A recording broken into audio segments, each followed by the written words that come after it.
It's the SDG Podcast. Before we get started, you can check us out on the web at solutiondesign.com/podcast or find us on all the social medias, LinkedIn, Twitter, Facebook, and Instagram at Solution Design Group. Let's go. Welcome back, gentlemen, to the podcast. Oh, we're just going. We've got Peter Lawrence with us today, Hi there. Eric Schneider, Howdy. and Chad Jutner joins us.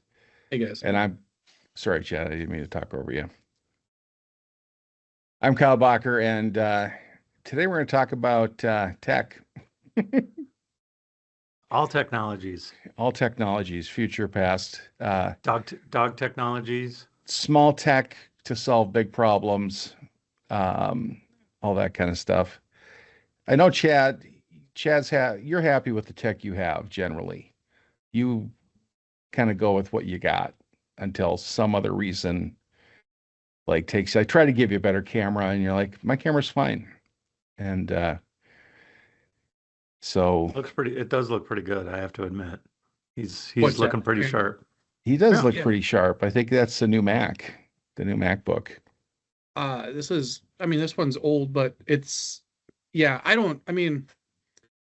I just don't love clutter all over the place. So it's not that I don't like cool gadgets and everything, but I like having a neat office and less clutter and less junk everywhere more than I like having fancy cameras, especially when, the one that comes with my laptop is pretty darn good.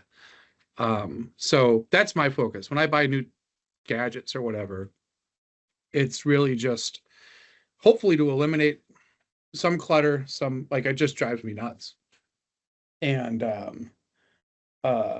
make my life a little easier. So my gadgets are on my office. I don't have cameras. I've got a nice keyboard that I spent a little money on, and a mouse that lets me switch between, 3 different laptops if I want to, and then I've got my little Sonos back here, which I adore. Nice. And that is almost it. And a big ass monitor that I wish was they don't have wireless monitors aren't really a thing yet, right? They're not.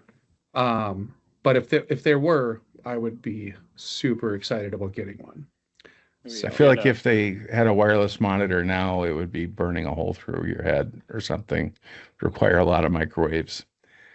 It was something they added with Windows 10 was remote displays. So it was just for like when you go into a conference room, you could connect to the display in the conference room. And yeah, we tried to set those up, and that was one of the most least reliable pieces of tech I've ever experienced. So yeah, for what exists that I've seen, it's not there yet. And to get any kind of high performance out of like a Chromecast, something like that. I've never had luck with any of that stuff with casting. Give me a cable to plug in and I'm happy. So the Apple stuff works pretty good from my iPhone or my iPad to an Apple TV screen. All of that stuff is, I don't know. I think it's pretty darn close. It would be nice if it just took another little tiny leap. Peter, you have 15 different types of laptop now.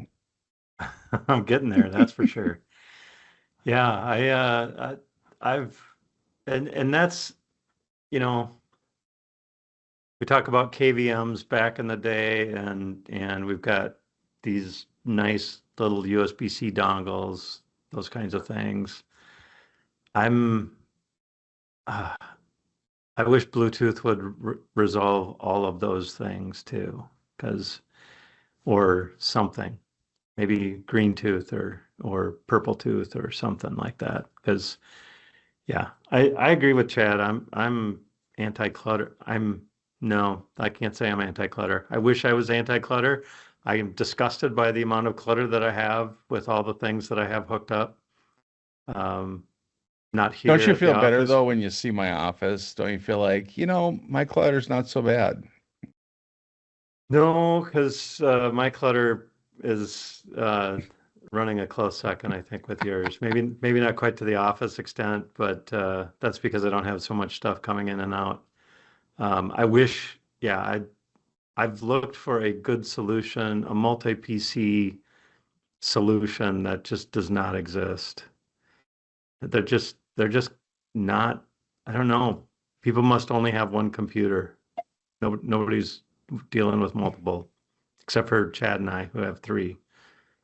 Well, have you seen one of our coworkers, Jess? That poor girl was logging around like 5 or 6 different Yeah, laptops at one point. exactly. That Yeah. is an obscene amount of laptops.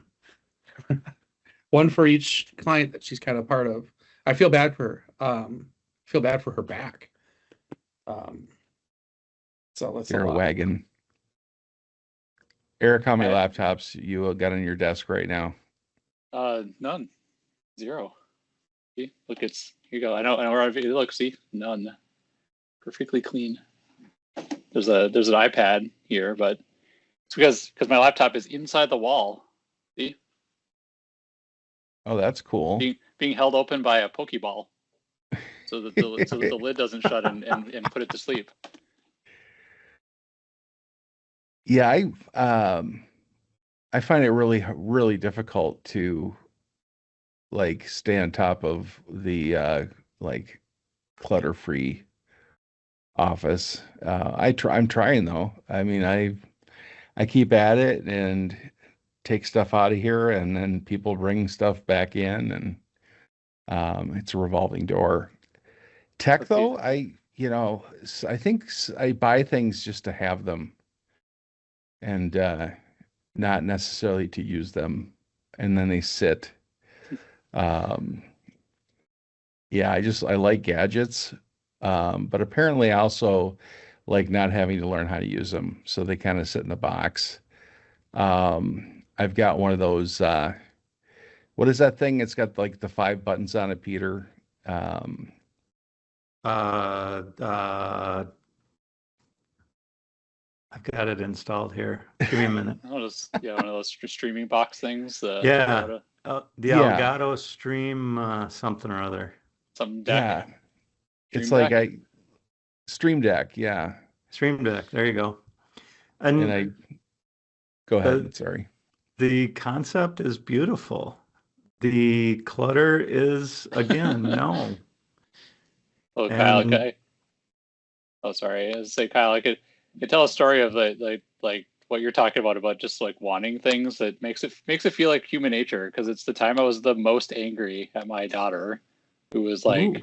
2 at the time, where we were at Target, and they up at like after the checkouts, between the checkouts and the door, they've got an icy machine there. And we had previously tried to get her to try the ices, and it didn't go well. But there was a day where she like really, really, really wanted an icy. So I finally caved and bought her one, and it's like $3, and gave it to her, and she sat in the back of the car holding her icy, and I was like, you haven't even tried it yet. She's like, oh, I didn't. I didn't want to drink the icy. She just wanted to have the icy. It's like, oh dear, I don't think you understand. Like, it's made out of ice. It's like the icy is not a persistent thing you could just hang on to for the rest of your life. And so it was at that moment where I'm like, I'm not buying you another icy until you turn 3, and I didn't. So she eventually learned to love them, I'll say, but it was not at age 2. They're so good. So, I have to bring in a lot of stuff, a lot of gear for work, in here to the office, and it's like finding that price point and the specs we need without, because you can spend as much money as you want, whatever amount of money you can think of. There's a laptop that costs that much. Or more. Yeah. Yeah, I mean, yeah. Dell's bringing back the XPS, and it like starts at $2,500 or something. Like that's the Yeah. least you can spend on one. And Did you remember? I see people all the time that like somehow justify going onto the Apple configurator and just like maxing everything out and throwing 40 grand at a computer. I I mean, only do it'll that. last for at least Yeah. 5 years. Yeah. I did that once. I spec'd out a cheese grater, their tower, um, to the point it was about 50 grand because I wanted to bring in a $3,000 MacBook for design and try it out to see if it was like that much better than what we were bringing in and kind of a test run on it. So I wanted to get that approved. So the first thing I did was ask if they would approve the $50,000 cheese grater, um, just to get over that sticker shock of a high price. Yeah, it was not approved. It's like we're not Pixar. We just are not rendering like that kind of video. And even with the Macs now, like a lot of the design tools are online. And it's like you're not really running a whole bunch of stuff locally that requires that much horsepower. Um, so I'm kind of torn with you want it to last a long time and get the most out of it you can, but you don't want to break the bank. And the ports are going to fail eventually. Um, yeah, Why would you say that? because because it's friction. Yeah, And my ports it's are going to just the fail. nature of the universe. It's physics. So, how frustrating is USB-C for you guys? Hey, I'm, Not at I'm, all. yeah, I've been really, really happy with it. yeah, I it's don't- great. It's great. I wish everything I owned had the USB-C port on it. Yeah, I feel the same way now that I've have this USB-C tester, so I can test the cables, so I know what the cables can do. And Ah. if you guys have not, um, just because I get so many coming in and out, it's like, That oh, sounds- this is that sounds- power only. That sounds like a great thing to put clutter on my desk. Yeah, if you want to borrow it, I'll give you some clutter. So what's the next big tech thing that's coming down the pike? Yeah, Local AI. I was You just gotta- gonna say it sounds like you're asking us to look beyond AI, but Peter kept it right in. No way, AI. man. It's going local. It's going to be, So that's the because I was asking about like running this stuff locally years ago. right. And should we be looking in that direction? Should we get a big server so we can run it locally? No, but And eventually, yes. okay, why? But because it's got AI in the name and it's the next logical step, right?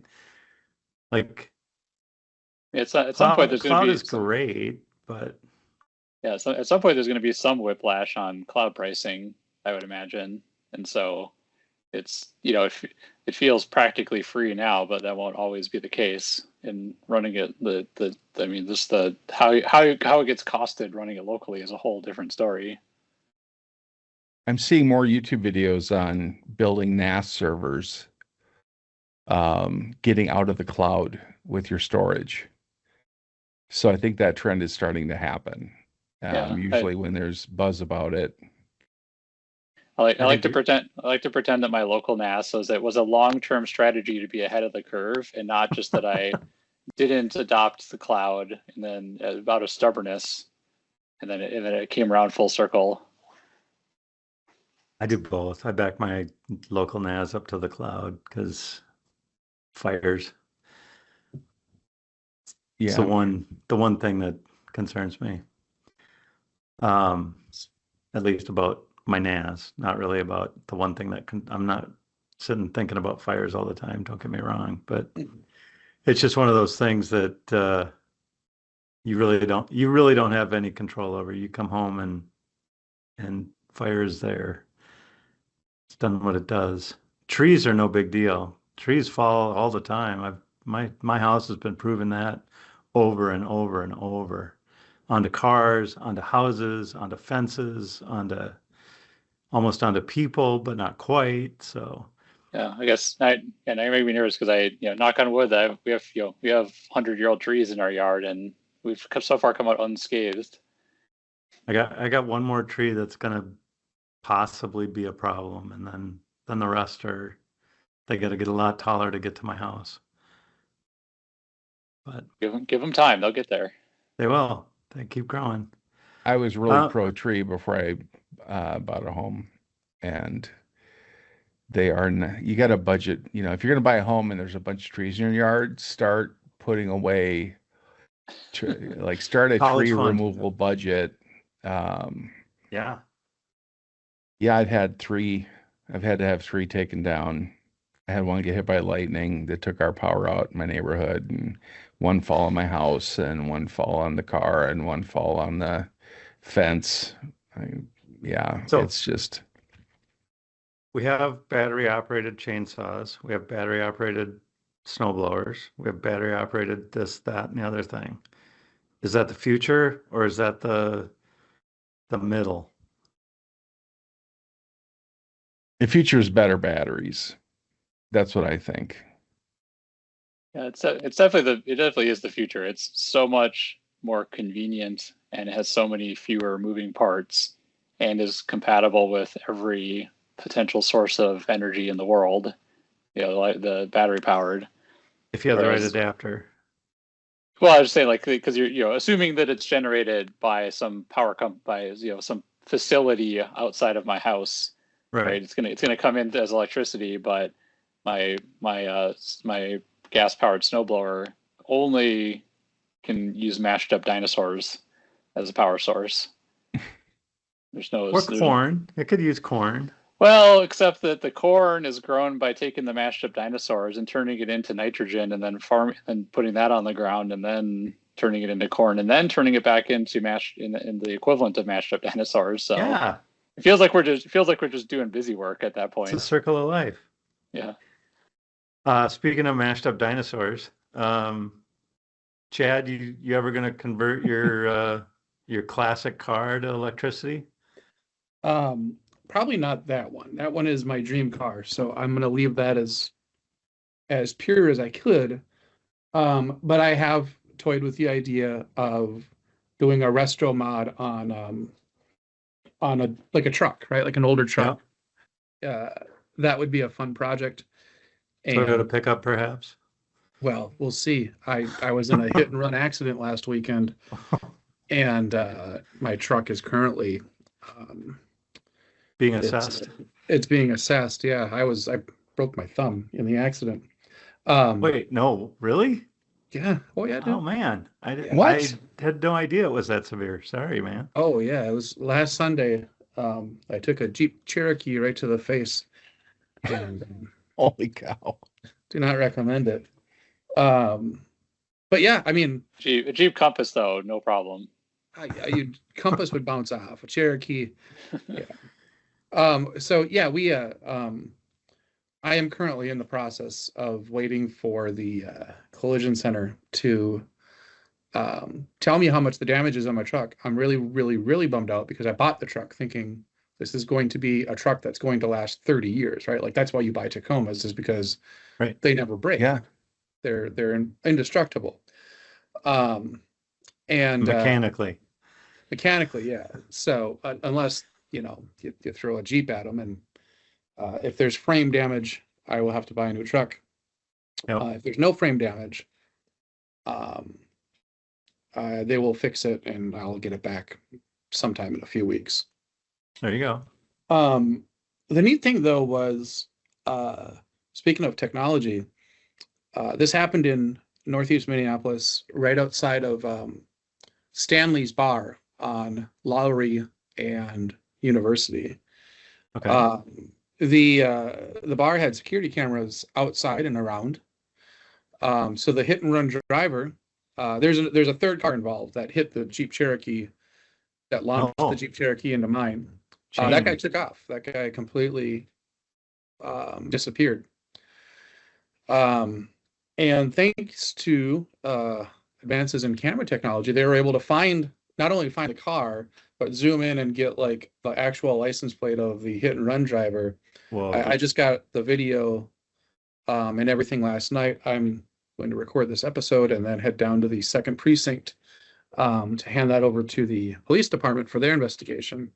Nice. And that's kind of nice, right? Like I think 10 years ago, the outside cameras probably weren't going to be good enough to pick up a license plate. Would have picked up a cool blur of, is that the Jeep or is that a Peterbilt? I can't tell.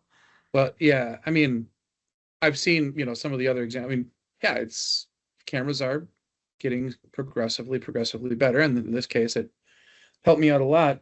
I did find out they actually did run the license plate already, and the car that instigated all of this has no insurance. So I am Shocking. left to either sue the person in court or whatever. But there's nobody from my insurance company to go after anymore. So my policy goes up for literally just sitting there, which is a bummer, but it could have been worse. Otis was with me. He bumped his head a little bit, but he's fine. Right, buddy. Did not break a thumb. No broken bones on dog. Yeah. Nice. Yeah. Airbags didn't go off on my truck, which is weird. I think that was actually a defect. I mean, obviously I was hit hard enough that they should have. But I'm actually grateful because I think if an airbag went off in Otis's side, he would have been even more hurt. So. I mean, there again, that's another thing. Speaking for technology, the whole airbag sensor, seat sensor to, if you have a dog in the passenger seat, the airbags turn off. That's a key feature of modern vehicles. It's funny. I was in a Uber. This is years ago. And when I first started using Uber, I didn't know what the acceptable behavior was. So I always got in the front seat. Just because dude picks you up, you sit in the front with them, right? I didn't think that was weird. It's a ride share, man. You're just sharing a ride with a guy, right? Yeah, we were just hanging out, taking me to the airport. And I talked to the dude for 5 minutes, and then the dude just not so subtly reached over and turned off the passenger airbag. What did I say? I was like, all right, I will just keep quiet then. Go on. Maybe there was the recall. A lot of airbags got recalled because there was little bits of metal that would go along with the airbag as it expanded. Yeah. That makes it more exciting, that's for sure. Yeah. I just thought it was really funny how, and I don't even know that the guy was doing a bit. I think he was just like really didn't like me. Just like, you know what? All right. You want to sit up front? Okay. Yeah, if I go in the back seat and don't talk, will you keep those airbags on for me, please? It reminded me of the there's a Seinfeld episode. Is this person sponge worthy? And I'm like, yeah, that guy just didn't want to waste an airbag on me. Like, I get it. That is an interesting use of tech that we did not explore. Cameras in my car is on my list. Like a dash cam type of situation. Dash cam, yep, one facing in every direction. It's higher on my list after last week, that's for sure. That was that was a lot. And they are coming factory installed now too. You can get cameras installed at the factory. Yeah, I was just talking about that with Baby J. He's talking about how newer trucks, they have front, back, side. And I think it's Chevrolet doesn't, like, even though they exist, you can't use them unless you pay a subscription fee or something. That's the wave of the future. You want heated seats, you want cameras, you want any of that, it's going to cost you.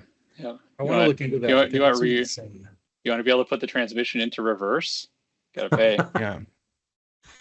My dad drove a car without reverse for a year or two. He had no problems. Just got to make sure you roll back into the parking space if you're on a hill and face the right direction. You probably get a lot done with neutral. Yep. Your left leg gets a lot stronger from pushing the car with it. If you weren't expecting the space to be full, you got to back out manually. Yeah, my buddy has cameras everywhere. Inside his house, outside his house, in his cars. So he'll send me footage. He'll be like, "Yeah, there was 12 cops that went through my neighborhood at 60 miles an hour." And he'll send me the footage of it. And it's like, "Yeah, they're going pretty quick for a 25 mile an hour St. Louis Park side street." I mean, no stoplights though. No, Lot just easier. just two-way stop signs every other block. Yeah. That's not dangerous. So we got the camera tech is getting better in vehicles, and backup cameras have been a thing for a while, and passenger sensing airbag technology. Yeah. Um, I'm are we I'm gonna? actually amazed at Chad's story of that they got information off of a security camera because I have cameras all around my house after because we had packages stolen, and so we have them there really as a deterrent. And yeah, I don't think anybody knows that it would probably be absolutely worthless to send the footage from my camera to the police. It would not help in any way. But I'm guessing that thieves probably would rather steal packages from a house without security cameras because who knows. So I think just having the little domes and not having them actually hooked up would probably like get you 90% of the way there in most cases. Yeah, it used to be just a yard sign, Acme Security, and that would help. Yeah. My house came equipped with one of those for, Brink security, like the label on the window or whatever, but there's no security system in my house. So we peeled it off, but yeah, they were playing that gambit, the previous homeowners. Now it's pretty cheap to do cover your house with cameras. So, um, are we are we ever gonna get level 4 self-driving? I Uh, think so. oh, yeah, I mean it's inevitable. I think the disagreement is the approach. Like what arrangement of sensors and things is it going to take to get there? It's so inevitable, huh? I I just feel like it's gonna reach a point of y- cost that's not like I don't know. It isn't what is it? Chevy's or GM's Super Drive or something? Is that on a subscription now? Or is that included? Yeah, well, maybe to clarify your question, are you talking about level 4 driving in a car that I'm going to buy, or versus because if you look at something like a Waymo, like a taxi, they could potentially invest more in the vehicles for all the hardware because they can make it That's back true. in ride fees, versus it just being a safety feature in my car because yeah, am I willing to pay an extra 20 grand to have a level 4 self-driving for the software and the hardware, like all that? Probably not today. No, not today. I think that like the end game for that stuff is that you don't need your own car. There'll just be these cars all over the place driving people around, and you just push the button when you're ready, and one will show up and take you where you want to go, and you'll pay like a monthly subscription or something. You're talking about Waymo, and that's coming to Minneapolis in 2026. I think they're doing a pilot right now in Chanhassen, right? The Waymo driverless taxis. Chad, you froze Something Um, for like like that. They're coming. 30 seconds. But I've heard that if you leave the door open, they're done. the Waymos. Oh, Yeah. yeah, they refuse to drive when the door is ajar, but they can't close the door themselves. Um, So that's the trick is you don't have to own a car. You just have to own something to wedge into the door of the Waymo that'll just stay in your driveway. Yeah. Well, and I guess yeah, because as a commodity, right? Like, because I have different use cases, right? So my vehicle needs to support both everything I could conceivably need to do with it, and fit through the tiny 1950s garage door that I have. And like Chad, I would prefer to own a pickup truck, but the difference between my car and a pickup truck is pickup trucks are 27 inches longer my small SUV, and it doesn't fit in my garage. So Oh, yeah. I bought between my motorcycle and my car and their cars. I have to park in the driveway. Um, Fitting in the garage is never a criteria for me anymore.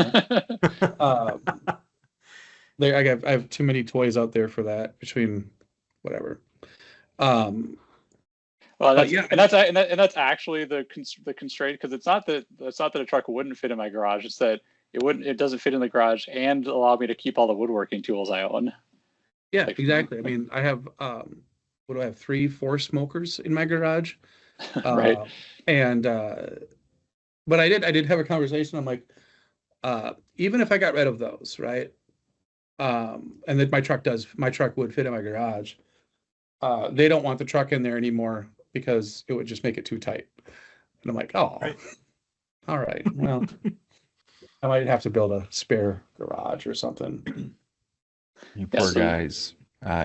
I don't have a garage, so I don't know what any of that's like. You can build any size you want now, Kyle. You're not limited. You could build it to fit the biggest truck. Not in St. Louis Park. I'd have to Sure, fill it in but- my backyard, and then I lose the fire pit. But where I was going though is like, like currently I would need the capabilities of a truck like twice a year. Right. And it would be nice if there was an app where I could push a few buttons and a truck manifested at my house, or I could get readily, but like doing a rental that, it doesn't seem like it should be difficult, but renting a truck that is set up for and capable and the rules allow you to tow something with it is not commonplace and extremely expensive. Yeah, So I get where you're going. Turo solves that problem for you, kind of. that's true. That's true.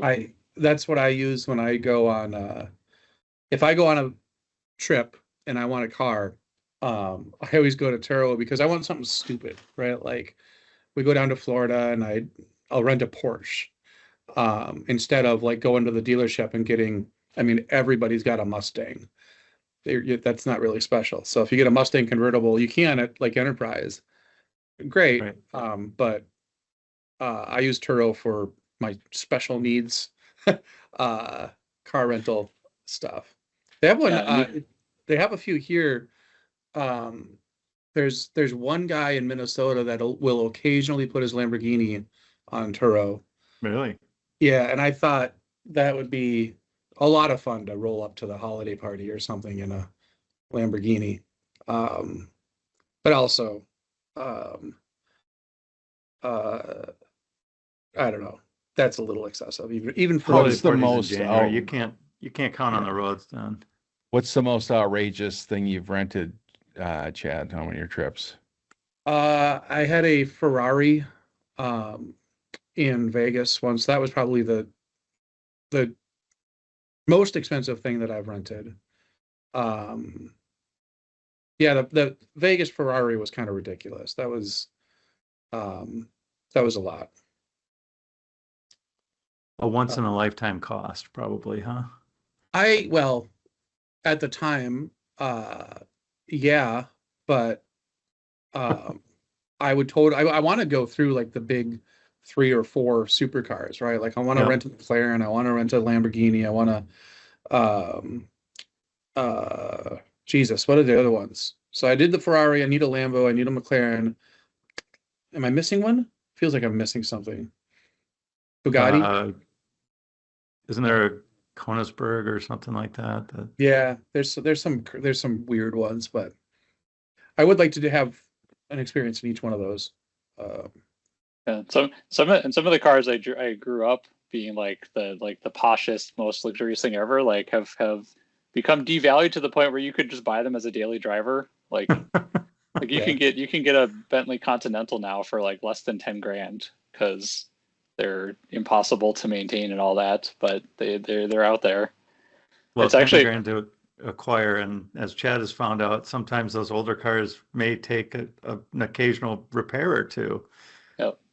I think- think, yeah. The thing I was staring at a few weeks ago is because I was talking about like having a small vehicle and towing is the most tow capable tiny vehicle in existence that I'm aware of is the Porsche Cayenne, which is a very small luxury SUV, but it has a ridiculous towing capacity, partially because it has a V8 engine.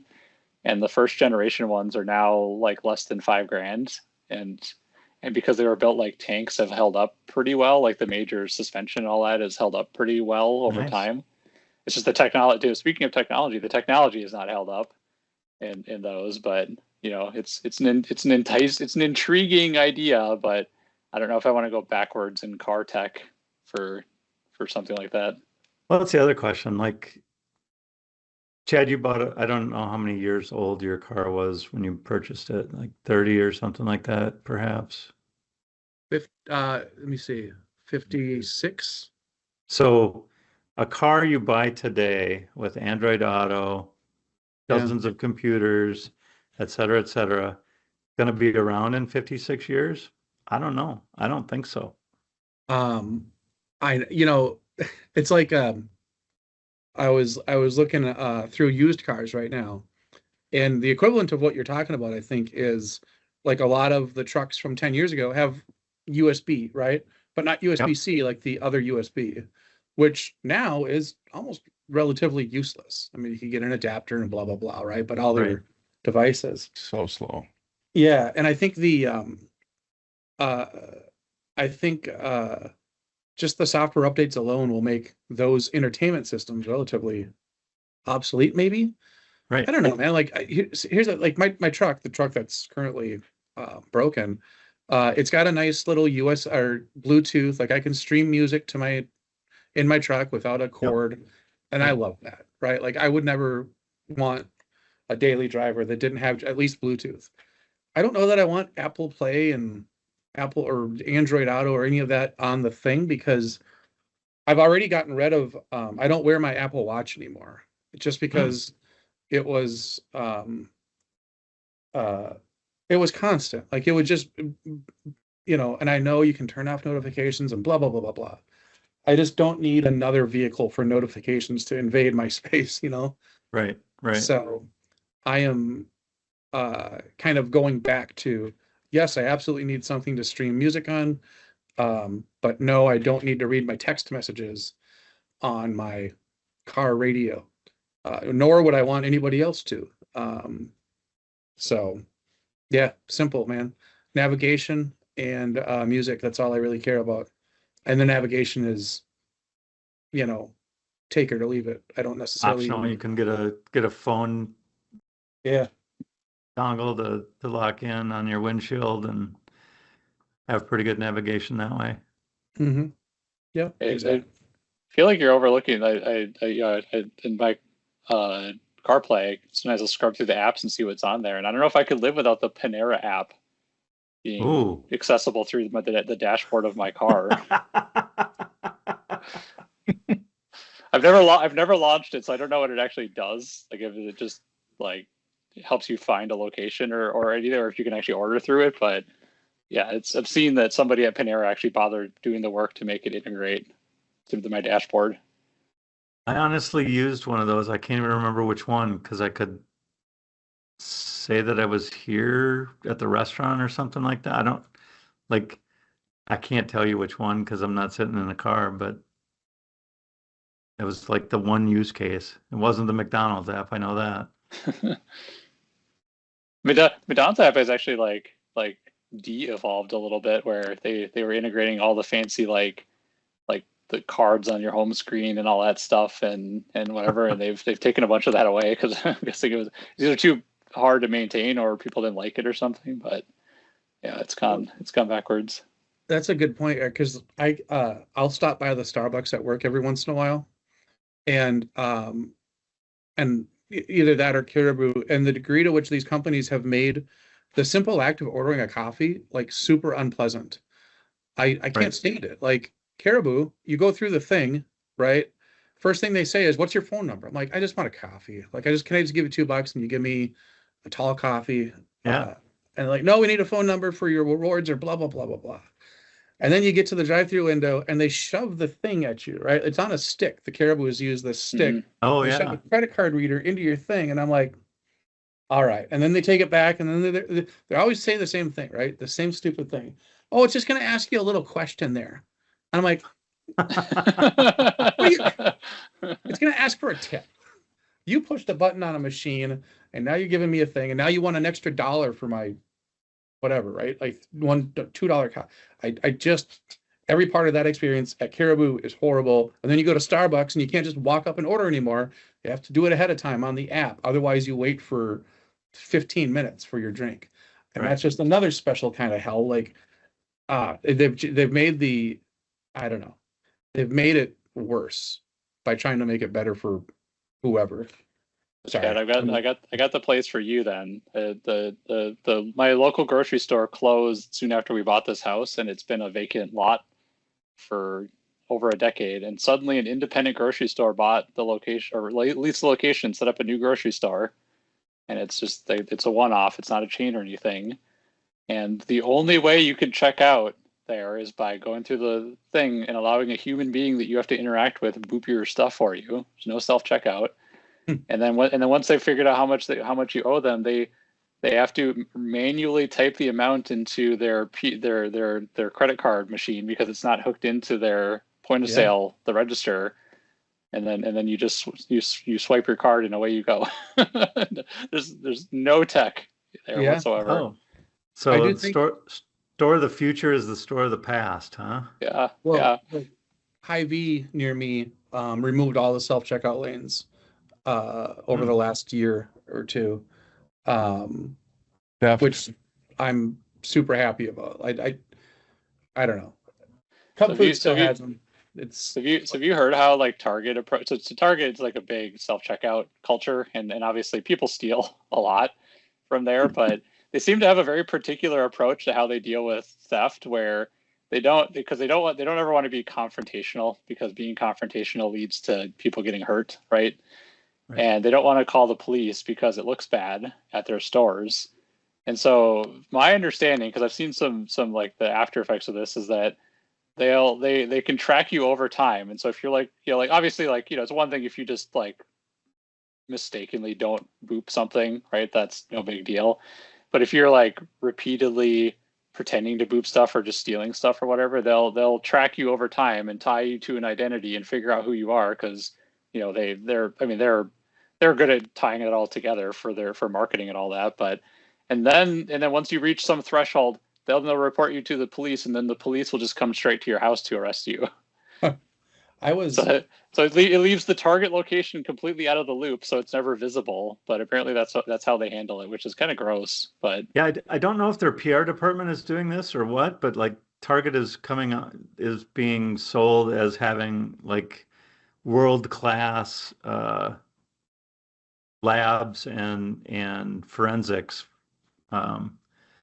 Recently, I've seen a lot of the same articles. It's like police departments are going to Target for help with crime solving.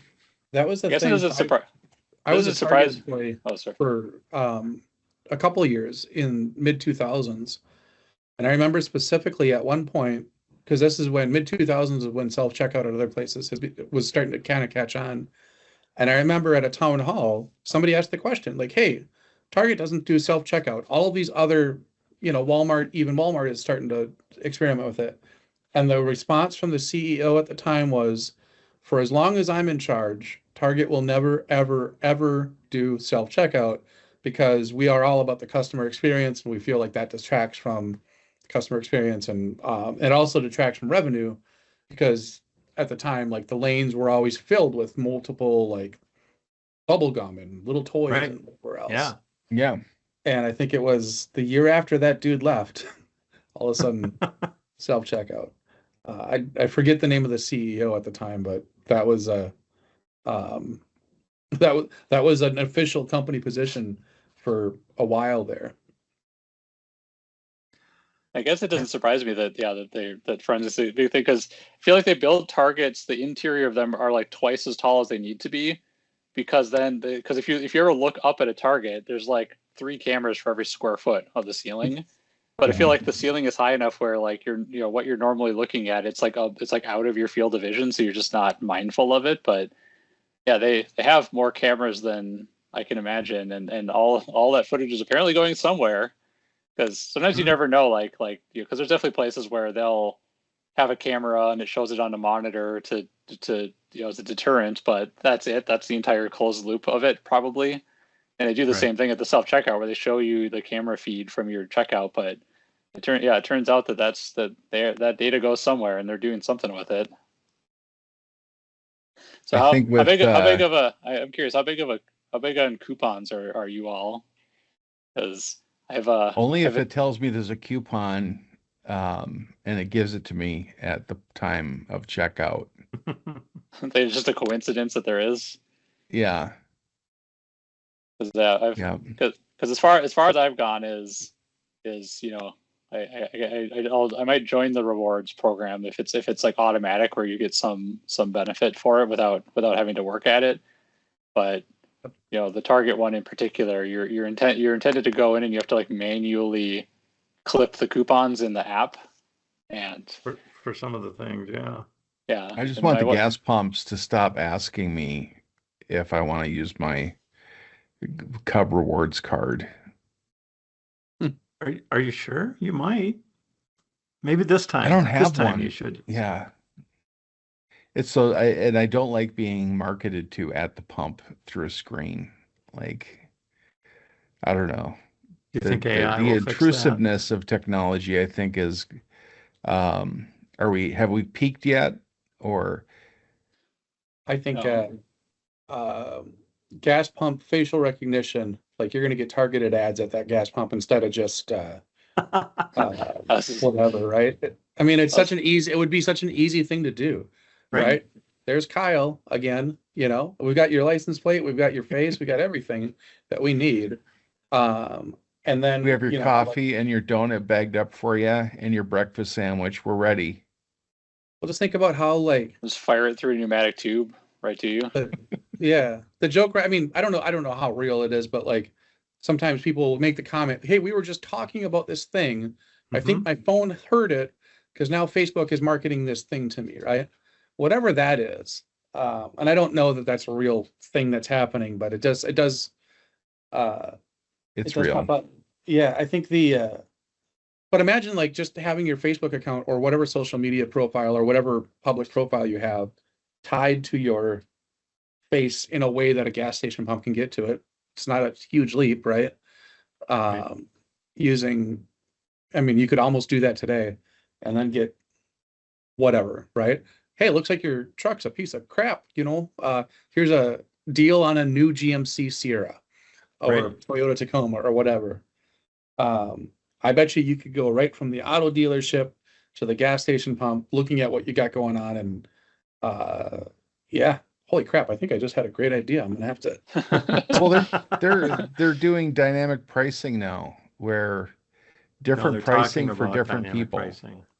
Yeah. I think they're doing it. I think they do it at like store by store based on the location. Amazon's been doing it for years. Online stores have been doing it for years.